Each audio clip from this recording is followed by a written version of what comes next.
Hi friends, ఈ video నచ్చినట్లయితే like చేయండి, సబ్స్క్రైబ్ చేయండి. గౌతమ్ మైసమ్మ దగ్గరికి వచ్చేసి ఒక బిడ్డ కోసం తన తండ్రి ఏం చెయ్యాలో అది ఇప్పుడు నేను చేస్తాను అని చెప్పేసి అంటాడు. ఆ మాటలు వినగానే అక్కడున్న మైసమ్మ మాత్రం ఒక్కసారిగా గౌతమ్ వైపుకు చూస్తూ ఉండిపోతుంది. ఇంతలో అక్కడ నుండి గౌతమ్ మాత్రం వెళ్ళిపోయి వసుంధర దేవి దగ్గరకు వెళ్తూ ఉంటాడు. ఇంతలో అక్కడున్న వసుంధర దేవి పాత్రం పడుకోనివ్వడం చూసి కూర్చులో కూర్చొని లెగు లెగు అని చెప్పేసి పిలుస్తూ ఉంటాడు. ఆ మాటలు వినగానే అక్కడున్న వసుంధర దేవి మాత్రం తులుక్కున లేచి, ఏంటి నువ్వు ఈ టైంలో ఎక్కడికి వచ్చావు అని చెప్పి అడుగుతూ ఉంటుంది.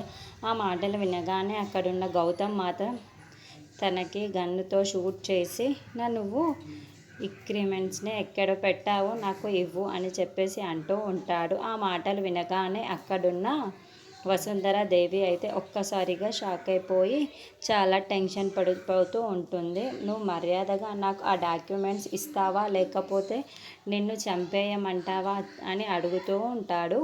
ఆ మాటలు వినగానే అక్కడున్న వసుంధర దేవి మాత్రం నేను ఇస్తాను అని చెప్పేసి కబుర్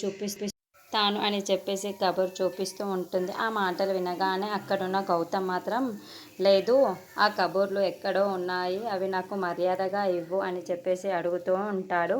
ఆ మాటలు వినగానే అక్కడున్న వసుంధర దేవి మాత్రం నాకు చాలా కంగారుగా పడిపోతూ అక్కడున్న డాక్యుమెంట్స్ని గౌతమ్కి ఇచ్చేస్తూ ఉంటుంది. ఆ మాటలు వినగానే అక్కడున్న గౌతమ్ మాత్రం చాలా సంతోషిస్తూ, నా బిడ్డను అడ్డు పెట్టుకొని మాతో ఆడుకోవాలనుకుంటున్నావా, నీకు ఇప్పుడు ఏం చేస్తానో చూడు అని చెప్పేసి అంటాడు.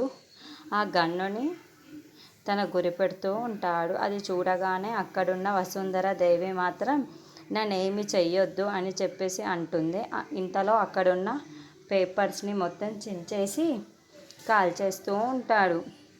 అది చూడగానే అక్కడున్న వసుంధర దేవి అయితే చాలా టెన్షన్ పడిపోతూ ఉంటుంది.